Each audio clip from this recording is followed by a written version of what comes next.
Hey, this is Tom Zoller, creator of Long Distance and Warning Label, and you are listening to the Geekcast Radio Network.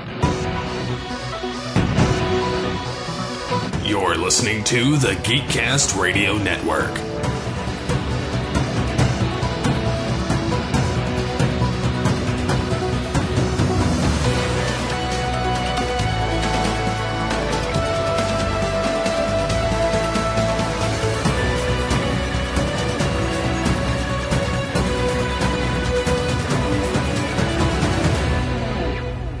Unleash the geek in you. This is Kevin Conroy, and I am the goddamn Batman. This is Geekcast Radio, and it's episode 338 as far as I know. I am, of course, TFG1Mike. Joining me once again for a Comic-Con recap is Christopher A. Morton. Hello, sir. Hello, greetings and salutations from the West Coast and Tabtopia. Well, there you go. And Mr. Matt Crowder. Hello, sir. How are you? I'm doing wonderful. It's nice and chilly in my room. Yay, same here. If it ain't below 69 degrees, there's a problem. Mm-hmm. And today we've got a bunch of con ketchup, no mustard. Because these guys have been doing a lot of cons since the last one we did, which was episode 316, I think, which was last year? I don't even remember. It's been a while. Yeah, it's been a while, but it's okay. Probably would have been Rose. Something, probably. Let me look really quick here. So what have you guys been up to? How many cons have you been since then? Not a lot, actually. We didn't do Fan Expo this year. We've been busy getting ready for a trip ourselves to go to Scotland, so all money has been kind of reserved for that. There you go. Yeah, 316 was Fan X Portland and DC CCCCCC 2023. That's yes. right, we did the two for, that's right. Yep. So, since March of 2023, how many cons have you guys been to? We did Rose. We always do Rose. And then we did, if it ECC, then we would have done SummerCon. Yeah, we did SummerCon last year, and then we did Rose, and then we did SummerCon this year. Yeah, we actually skipped Emerald City this year. Emerald City's gotten pretty good. I mean, big. And It's so massive.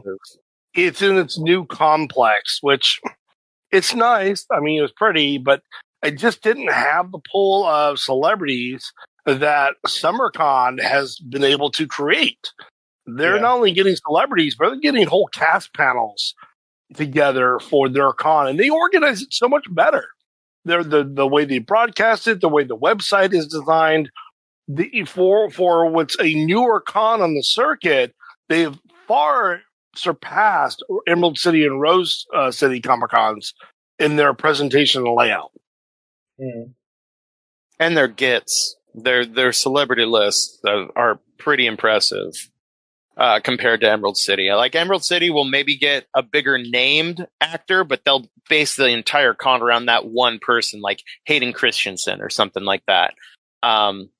Where here they're all over the place. They'll get the entire cast voice actors of like One Piece. They had SG1. The full, like, Christopher Judd, Amanda Tapping, they were just all over the place, and they didn't care. Yeah.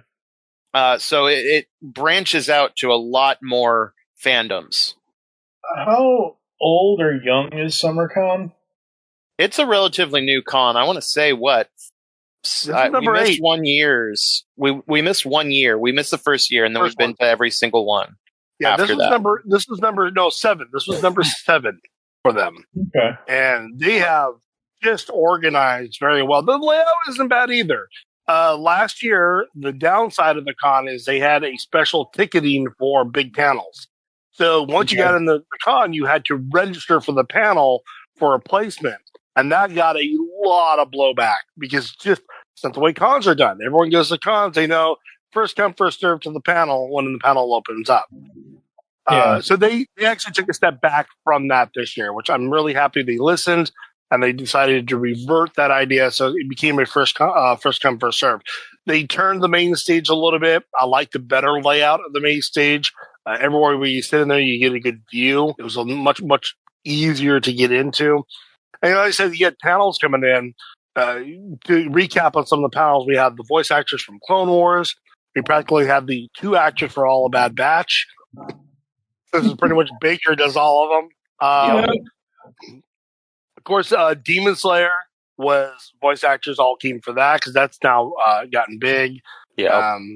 They had several of the voice actors from the Justice League Unlimited show up, which was pretty cool. Got to listen to a few of them. Smallville all showed up. Tom Welling he was only there for Friday, I think, because he got the flu, so he had to cancel the rest, but everybody else was there. And then Sons of Anarchy and the Mayans, man, they pulled those TV show actors in, and they were there, and there was some cosplay of that running around. And then I have to mention, which we're going to talk a little bit more about this, the whole voice panel of Hell of a Boss, which is privately published from the own animation studios, which have just exploded thanks for the full release of the new Has Been Hotel on the Amazon Prime. Oh. Very cool, very cool. Coming up, right? This year? It hasn't happened this year yet, right? You know, Has Been Hotel came out the first of the year in March. It turned out very good. One of the episodes actually released on the day that they were doing their panel. Oh, for Hell of a Boss, it did. Yes, that was okay. Yeah, that was Hell of a Boss released an episode while they're doing the panel, and everybody's like, "What?" Even I was like, "Oh wow!" And what thing is, they kind of launch and release their episodes kind of randomly, so you really never know when one's coming out. So having it released while the animation panel is up there, and they're like, "Well, we can talk about it a little bit, but we don't want to spoil anything." And it was one of the songs they released in the episode because every episode has a song, and it's an amazing song. The one thing Vivian has gotten right in her works is she picked up a really great writers for her music, for the dialogue. It's fantastic, and she's really nailed it down when it comes into more musical comedy, and that's what helped a lot with Has Been Hotel. When she got into Amazon Prime to do that, they actually they changed all the voice actors from the premiere, and they brought in Broadway actors because there's a lot of music in it. So they wanted the Broadway actors to be able to sing those parts as their characters. Yeah, absolutely. Very cool, very cool. But that was great to see. I mean, pulling these kind of panels in from all around, cons have become more not Comic-Cons anymore, in which I'm almost personally, Matt kind of agrees with me, they need to stop using Comic-Con as the moniker for these events because it's pop culture. That's all it is. Yeah, it's a pop culture con. Yeah, I had a brain fart there for a minute, folks, because I'm looking at the website and I'm like, wait a minute, June? That isn't that? Oh, yeah, it happened. Whoops. Yeah, get back in June. And by luck, it wasn't even that hot. It was actually really comfortable. The Saturday when I first got there was no breeze, and I was like, this is going to be miserable. But luckily, the breeze picked up and cooled it down really nice. Yeah. So outside the first couple hours on Saturday of it being open, it was a really good weather pattern for us. So should we start our big negatives that we saw in this con right away, Matt? I think we should. The Artist Alley. We have to. So the one big thing about Comic-Cons we love, and Matt and I for years worked in the artist alleys, and this was always a great artist alley. The whole lower level, one of the buildings, packed to the brim with a lot of independent artists. Phenomenal. They reduced that by 4/5 this year. Yeah, it was a quarter of the size of what it was. Tiny artist alley. In fact, we found artist friends that were rejected, who've been with this con for a very long time, were rejected their tables trying to get into this con, which is one of the few times I've heard cons rejecting artists, especially ones that have been established. That makes me nervous. The owner of the con, it seemed like anyway, that he sold out to a group called Sketch Artists Group. And they have some great talent for sure, but that's all he really booked. was that company and all of their artists, and then a smidge of local artists like Lepresti and Emberlyn that are well known in comic books for decades. So, like, you're not going to say no to them, but independent artists, cheap artists, something that a kid can afford. You're not walking up to Otley and getting a $750 head sketch. Like, Yeah, no. yeah. I mean, I was able. Prices were much better this con for sketching. Yeah, Agnes. God, I can't remember her last name, but she works on Teen Titans Goes, My Little Ponies, Care Bears, and then like DC Power Girls or something like that. And she is a sketch artist person, and she was doing watercolored covers. Amazing stuff for like $70. Totally affordable, at least in my eyes. Maybe not so much for the anime crowd that usually don't have like 2 pennies to rub together, but like, I got a Bagley head sketch for $100. Bagley was the creator of Spider-Man 2099, Miles Morales, and Carnage. He worked on the Carnage book, and he was doing head sketches for $100. So that was kind of nice to see some of those big name artists drop their prices down, because there was people like Otley for $750. You can get a head sketch. Yeah, that's not bad. I think the Agnes you're talking about is most likely Agnes Garbowska. Blonde, tiny little thing. I don't know if you had like a picture pulled up or something, but she was fantastic. I highly, if anybody comes across her in at other cons, you should go talk to her. She was very friendly. She does time lapse videos to go with your sketch cover. So she sets up her phone and records her doing the sketch, and then airdrops it to your phone. So you have a time lapse video of her fast sketching everything with your one of a kind piece of art. I thought that was really cool. What a dream. Curses schmerses. But yes, Agnes Garbowska is who we're talking about here, folks. And yeah, she's very awesome. And doing time lapse, that is so cool. Yeah. Except for Matt. Yeah, she doesn't like apples. She does have an Apple phone. She has an Apple phone and like a Droid or something like that. So depending on whose phone, like what type of phone the person has, she'll film it with whatever phone. That way it's easier to communicate between the same things. Mm-hmm. Well, the Apple phone that she does not like decided to like freeze up or have an error. So I did not get one with mine. That's okay. My friend Sabu, she got one done, and then they airdropped. That airdrop worked. So, you know what they say, folks. You buy an Android because Apple. I mean, Adam and Eve ruined everything with an Apple. I mean, come on. Yep. Oh, man. All right. What else happened at SummerCon this year? So let's talk about panel review, because it's very important about how the one thing I like about the Comic Cons is panels. So I did the panels. It was my little thing. We caught the panel for the Bad Batch. Fantastic job. It was beautiful. Well done. I thought they had a very good organization for the announcer who walked them through it, which is very important, because if you get into there, you need someone to control the flow of questions, and so you can get into the very intricate of why the people do what they do and how great it can be.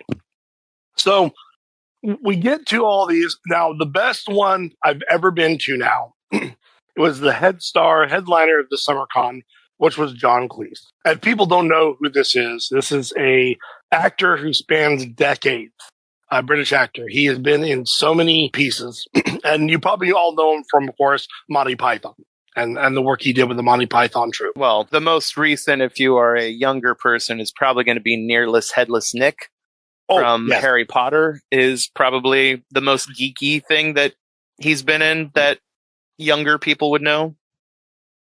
And for us old hats, the best thing he ever did was Faulty Towers. Oh, gosh, yeah. And he got talking about that. It was great. First of all, when he gets up there, standing ovation. I mean, this is the guy, when it comes to comedy and acting, he's a legend. So big standing ovation.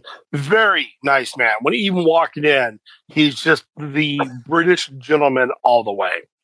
So he gets up there, and the announcer was trying to lead this discussion. That was not going to work. He pretty much shut the guy down. He's like, I'll take care of this. I'm not my first rodeo. So he leads the discussion about his history, some cool little tidbits and all that. And it just listening to him was fantastic. Immediately goes up to the questions, and some people line up there. And I love it because, a lot of times people will get to the podium and they're going to tell some life bit, how you affected my life, and my life was this, and blah, blah, blah. He shut them down as soon as they started on that rant. He was like, I'm old, get to your point, or get out. But it was like so pleasant, like you couldn't walk away mad. It was just really pleasant. So he really kept the people down to their questions, and he would tell them off. But it was fantastic. He went over everything. So that was the highlight. One of the best panels I've ever been to. I was on this guy's every word when he was speaking. It was, and the stories he told, and the hijinks he used to do when he was younger to other actors was fantastic. So as we go throughout the day, one of the last panels we end up going to is the Hell of a Boss panel. Now, I'm very much, Matt gives it away. I'm very much into what Vivian has created between doing two of her major works in the same world, one doing a A23 running on Amazon Prime. Hell of a Boss is still privately produced on YouTube, and she's doing a fantastic job. And that voice actors are great. But when they got to the panel, one of the worst panel leads up there, what's his name, Matt? Ming Yep. from Comic Book Men. Yep. Oh, I hate that guy. Yeah. So, this is right there starts off because he doesn't know how to lead. I've never seen him in all of my Comic Cons, seen him do a good panel. Oh, he's terrible. Direction. He's terrible. Right off the bat, not even going into the history of going into, hey, you're working for an independent, you're not connected to any major studios, and you're doing very well. I mean, this has been an explosion, and they've been out for a couple of years, but the cosplay is just all over the place. Honestly, I don't think he's ever seen an episode. I don't think he has either. But he immediately opens it up to question. There was mistake right there, number one, which just derails this because everyone that rushed up there were 13-year-old girls. Yeah, like every 9 single to 13 one. Girls, and there was guys, but they had no sense of questions asked. They just wanted to hear these guys spit out profanity. And no, that wasn't the only thing. If so-and-so and so-and-so got in a relationship, how would that be? Every single one of them. Every single one of them. It was like live action fan fiction by 13-year-old girls. It was bad. I mean, I got maybe...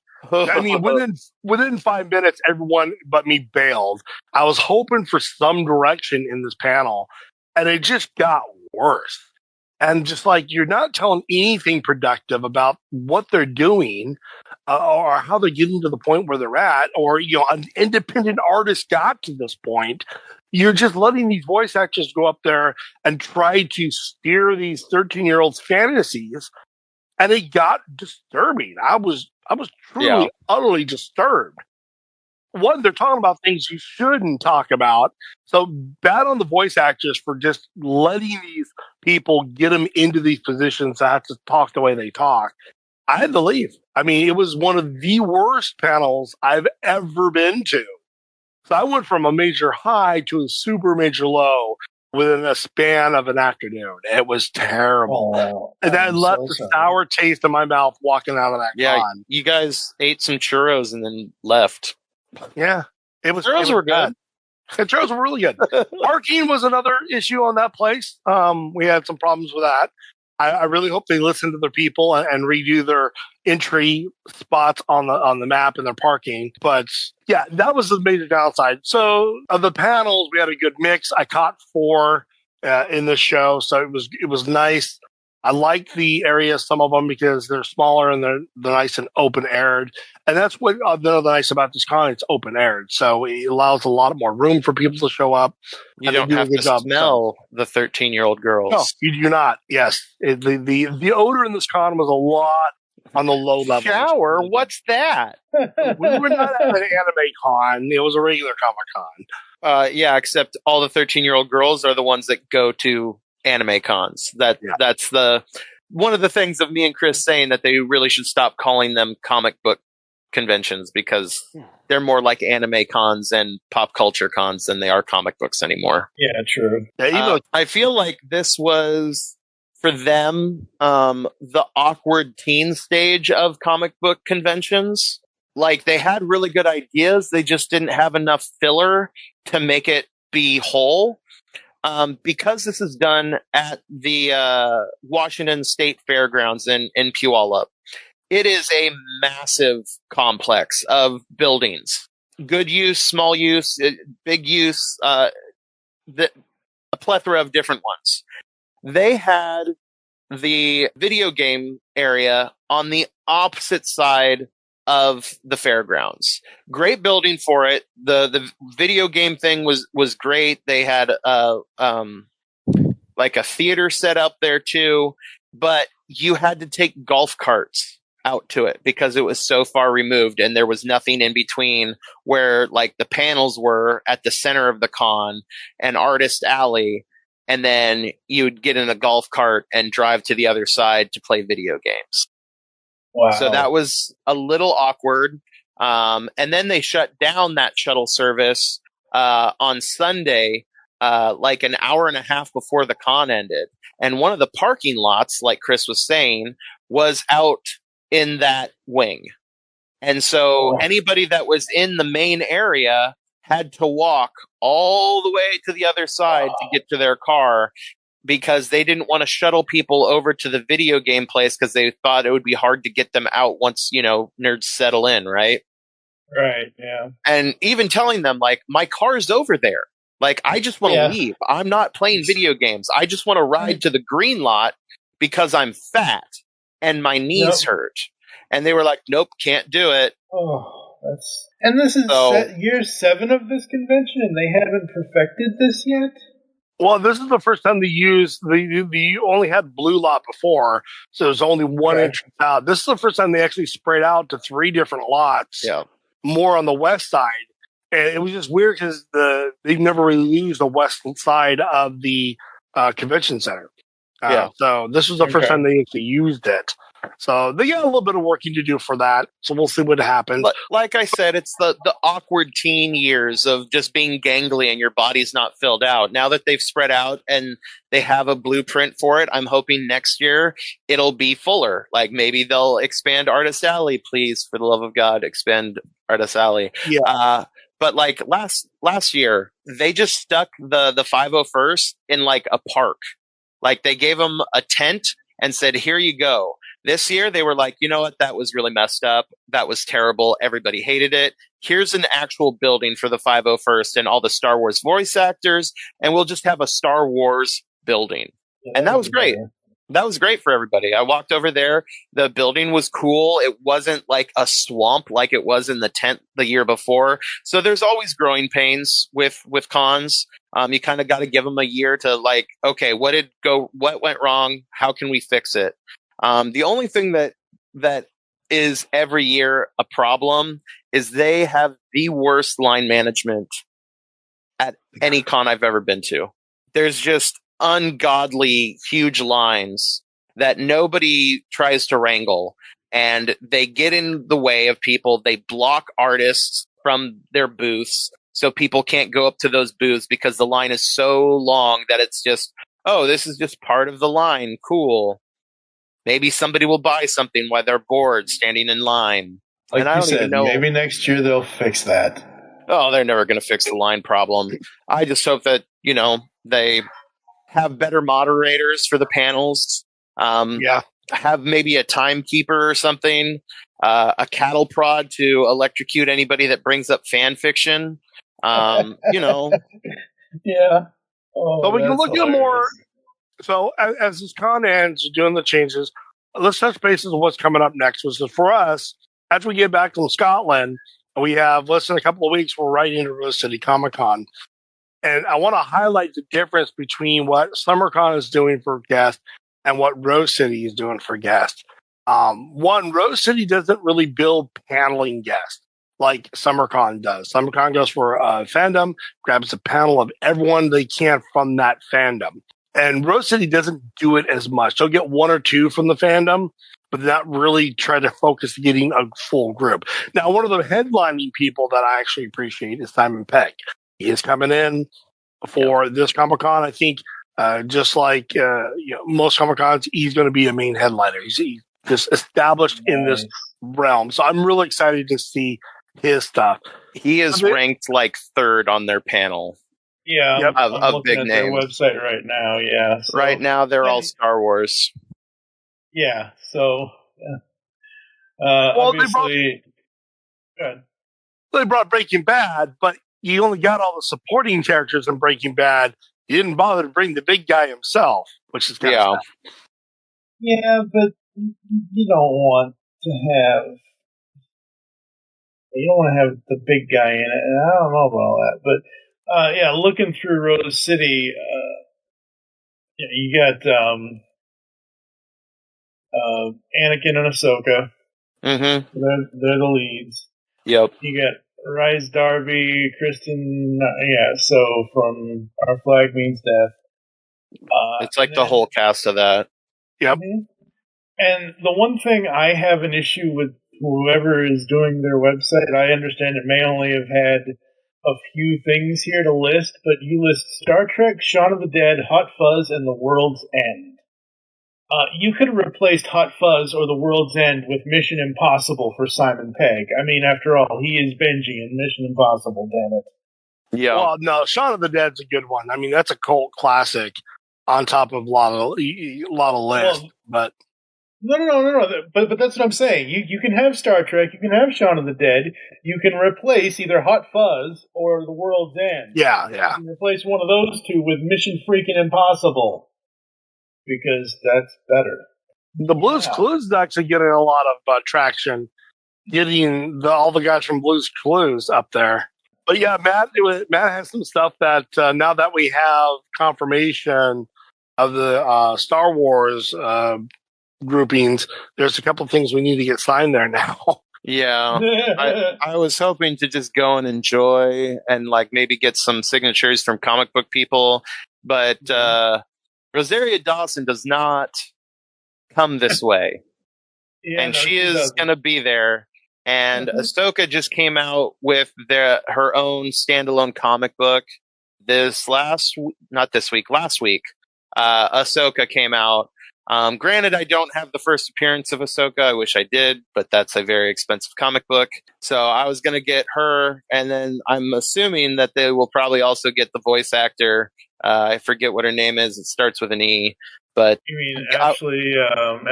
Oh God, Eccleston or something like that. Yeah.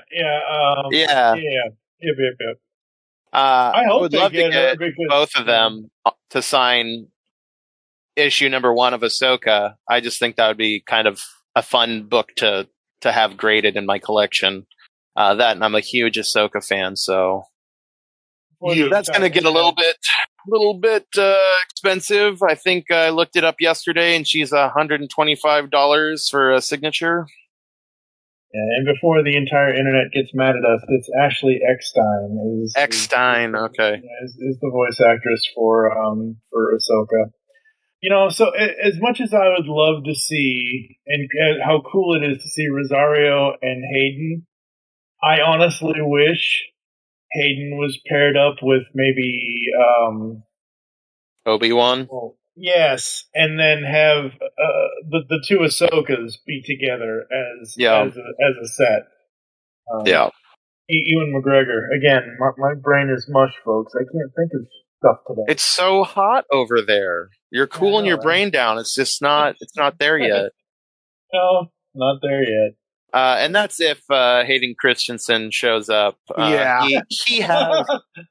He has a reputation, let's say, of canceling. They never really give a reason, but you're like, I haven't seen him in anything for a while, so it's not him shooting something.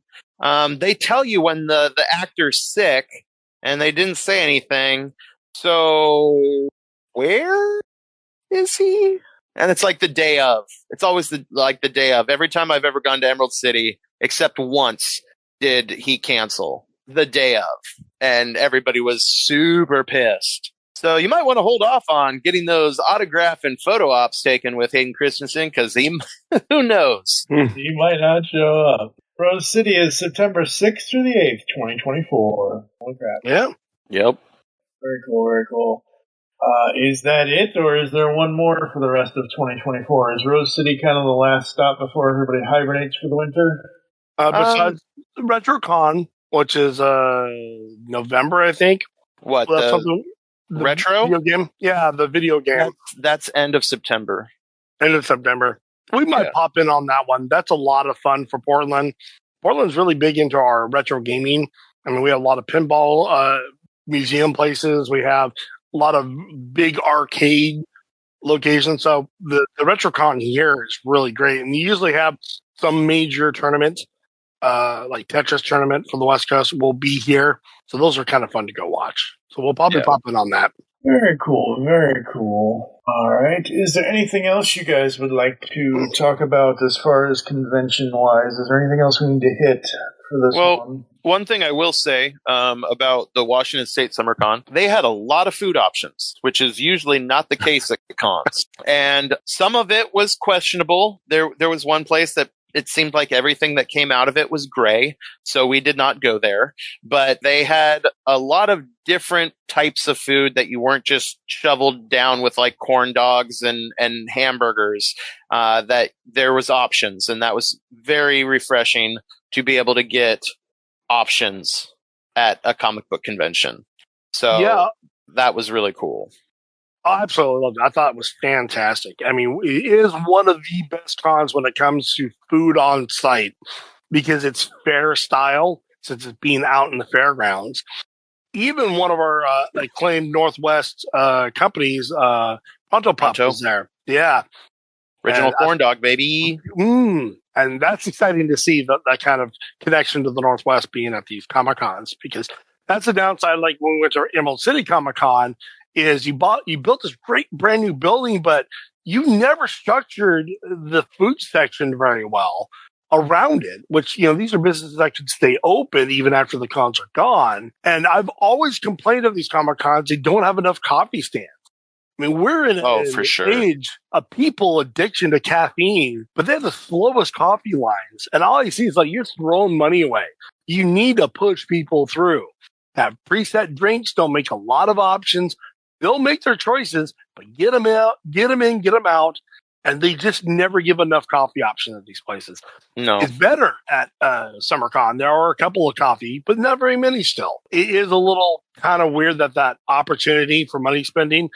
It is nice because people aren't spending a bunch of coffee. They might be able to buy stuff at the con, which is kind of cool for the vendors. But, it's just the way the Comic Cons are nowadays. They don't think past that part. And Rose City is no better. They're in a predicament where even last year they had one of the areas they had a restaurant and they were closed down by Artist Alley. That restaurant was shut down last year, which was really weird.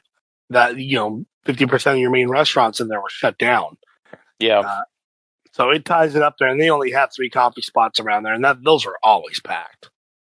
Yeah, the Starbucks is line around the building at Rose City every year for the entire length of the con. There is never a slow moment at that Starbucks during the con. I can't imagine spending hours of your time at Comic-Con in line for a coffee. It's just, you want to bring your own little espresso machine, and which I've seen sketchbook artists or independent Artist Alley artists, they'll have their own little food options there, and I've seen a couple of them start selling snacks and small drinks at their booth. Yep. Just to offset some of the cost. Because I know table costs are being going up steadily, and making that kind of money is not as known or seen as much anymore like back in the days. I mean, we get a booth and Matt and I help manage the booth, and we walk out of there with quite a bit of change every day. Yeah. You don't see that as much anymore. It's one thing I would really like to see again, because some of the coolest people I've ever met were at comic book conventions. You used to have like massage therapists setting up booths, and artists and celebrities would walk over and get on their table and get like work done because they hurt themselves or they were just stiff from doing autographs all day. And there was more of a community with it. Now you have to be a big name artist, because if you're a small time artist, how are you affording like a $500 artist alley table? Yeah. Like, you just can't do it. Me being a massage therapist now, I would maybe break even if I opened up a table there, and you just can't. If you're a small independent business, you can't go experiment with comic book conventions like that. You have to be bigger than, a small business, which just kind of sucks, because the community of comic book conventions can be really awesome. Yeah, it's kind of hard to break in when you're a small business. Once you've broken in, obviously, and you have the connections and all that, it works, but small businesses in this country are just getting hammered, unfortunately. Yeah. I mean, Chris has a children's book that he put together. There is no way Chris would ever be able to get that book out there outside of having a friend that already has a table set up. Yep. There's no way that he could be like, you know what? I'll sell the books for like maybe $10 a book. The table's $100, so I have to sell at least 10 books. And then the rest is all profit. That's doable. Now, I need to sell 50 books. Ugh, I can't. Yeah. Oh, that might be all I sell for the entire time. And honestly, when you're there, you end up buying other people's works too. So you're just making your cost being here much more. I mean, on top of hotel, food, yeah, it gets a high level of cost just to operate. But that's why I work on trying to buy stuff from these local artists, like Thomas with Warning Label. Yeah. I mean, hopefully he's coming back for Rose City this year. Because I actually have a Gargoyles blank cover that I really want to get a Moose Gargoyle done on. And I saw he recently was over in somewhere on the East Coast, and he actually did a Gargoyles piece. And I'm like, well, that's who's doing it, because I can't find any Disney artists coming to did Gargoyles. So I'm going to get Thomas. I'm going to actually commission him to do a piece for me. But there's other label. Yeah, Thomas Taylor. So, Tom Zoller. Yeah, I know Tom. Yeah, I talk to him every year. He's at the Comic Con. He's phenomenal. He's a great guy. And if I'm spending money, I backed all his books. And in fact, it was from this show where I got to know his work, because I knew him from the Top 100 comics. Yep. When I saw Warning Label going through, then you interviewed him and you talked to him a lot. And I got to know him more at Comic Cons. Great artist and phenomenal writer. One of the few that really does both writing and artwork, which I very much respect, because that's very hard. Yeah, it's been, oh God, next year, it'll be 10 years since I did the first interview with him. No way. Yeah, I'm looking at it right now, September 12th, 2015, Tom Long Distance. Yeah. And then he came back 2 years later in June of 2017 for Warning Label. Yeah, as soon as I was all in on Long Distance, and I have a whole history. I can do a whole podcast by myself just about that book, and we have. But yeah, Warning Label. When he released that, I was like, "What's this? He's done it again." Yep. Holy crap! And then he's got his Cupid's Arrows series. Cupid's Arrows. Cupid's Arrows. I need to look into that more. But you didn't bring him back to talk about that one, because that is a great series. Yeah, I got the newest book he just kickstarted. He just got me in for a second book. Oh wow, very cool. Yeah, I love Tom. Tom's amazing. And I do want to mention another artist that you'll see him at Comic Cons is Alex, Rachel, and Jerome, who do Beyond Western Deep, a great anthro comic that I've followed for years. I've backed their works. Are they going to be here this year? No, because they just got done with their Kickstarter and they're moving on.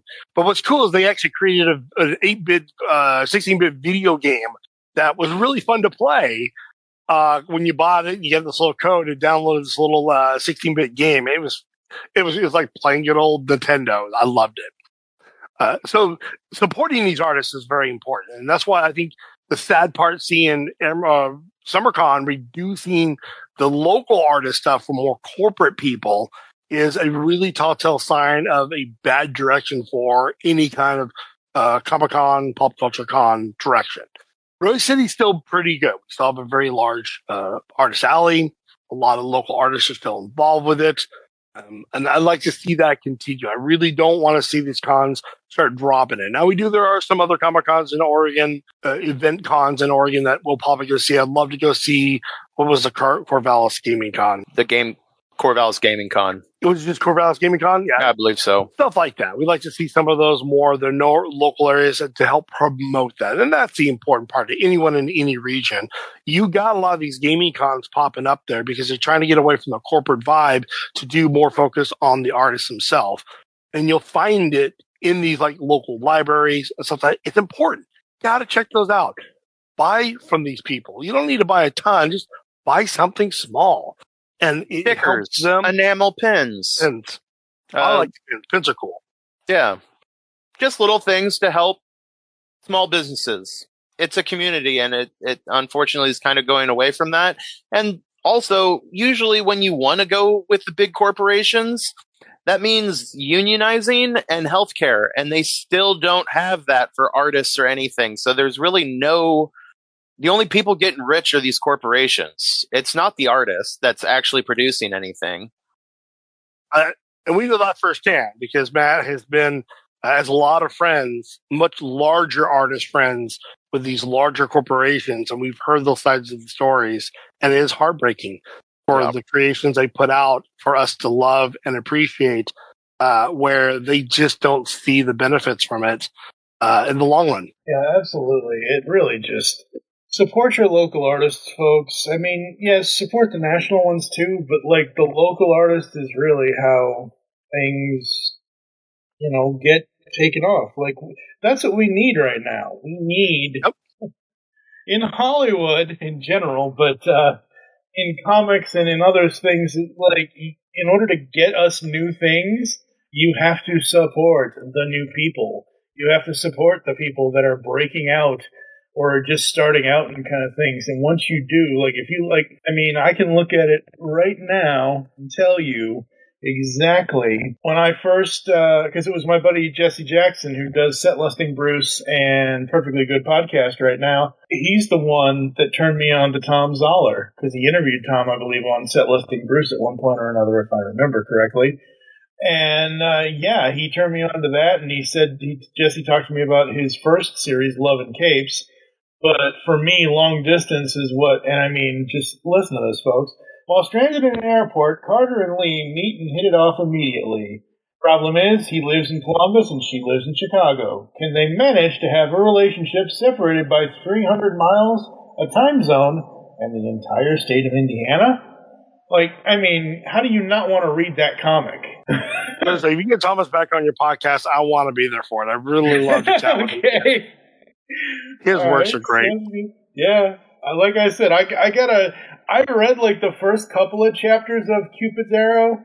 Cupid's Arrows, I believe it's plural, but I haven't kept up with it, so I need to go back and reread those. His concept is unique and it's beautiful, and that's what's so great about. It's something you don't see other people writing. It's not another vampire story or another sci-fi story with the same kind of plot line. I've never seen a storyline based upon what he has created. And it's a lot of artists on the works when you hit some of these secondary artist sites that I love to see him at these cons where they can afford a table and meet the fan base.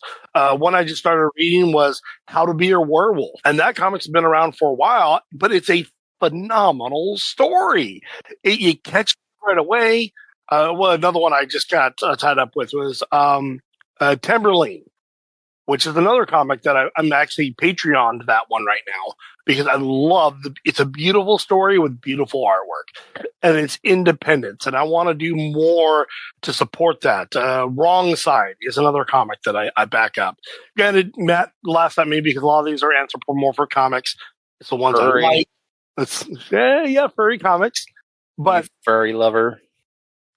But it's still, I do have a budget every month. I put aside $10 a month, and that's for Patreon to a lot of these smaller people that they're doing the work that they believe in, and it produces great pieces of art.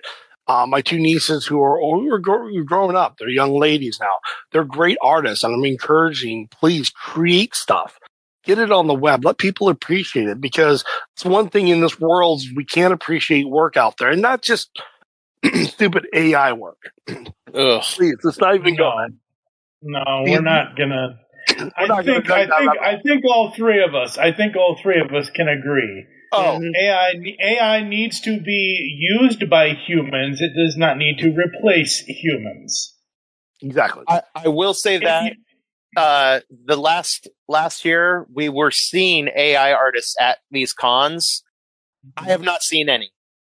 Yeah, they stomped that out. They stomped it out. The cons did a fantastic job of rooting those people out and keeping them out. Yeah, you got to show progression of some of your major pieces on how you designed it, you drew it, and you designed it and built it from creation up. And if you couldn't prove so many pieces of your artwork that you created it, you weren't allowed in the con. That's good. Honestly, that is very good. And that's one thing I think we should highlight here is that when you're going to conventions and you're an artist, you need to actually be an artist and not just use ChatGPT to whatever, or use whatever rotten Apple device you prefer to use, etc., or even the Android devices too. No, both sides. But it's not. It's a fun thing to think about and to whatever, but that to me is not art. To me is someone, like specifically to comic books, since we've moved into that realm. You sit down on whatever you sit down at your desk or whatever, you have a piece of paper or whatever you got, you start drawing. If you have talent enough to draw, you draw it. And someone, in the case of Tom Zoller, who does everything, he draws colors, letters, all of it. You do all the work.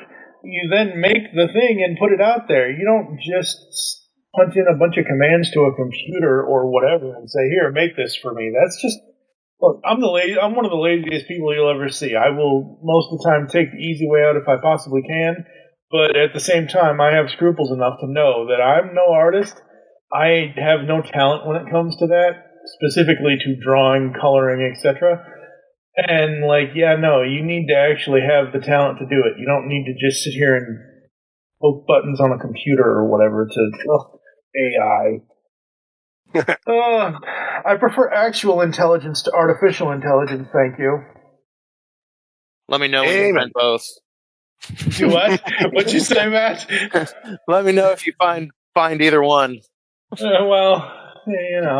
All right. Anything else for conventions or comics, guys? Nah, I think we're pretty good here, folks. Yeah. All right. Well, that's going to do it for this episode of Geekcast Radio. I have no idea what's coming up next. Where can the people find you guys on social media? Chris, then Matt. Mostly it's going to be me. You can find me at dpodcast.com. We're not very active. We're trying to get back on track. After 15 years, we took a big hiatus and life changes. But we should be getting back on there. You can also find us at Indeed Podcast on Facebook. And come check us out. Say hi. And if you really want more things for Be Creative from a different point of view, let us know. You can just find me on Facebook. And you can hit me up on there and either talk comics, massage, whatever it is. You can bullshit with me on there. There you go. We are on all the socials, X, Facebook, Instagram, at least all the ones that matter, sort of, kind of. We've been there for 15 and a half years or so. I'm at TFG1Mike most places. Instagram, it's TFG1Mike Presents. As I said, next time I have no idea what's coming up here on Geekcast Radio. We just did the 15th anniversary episode, last episode. And we just relaunched the website. So brand new website, geekcastradio.com. Go over there, check it out, and unleash the geek in you, and we will catch you next time.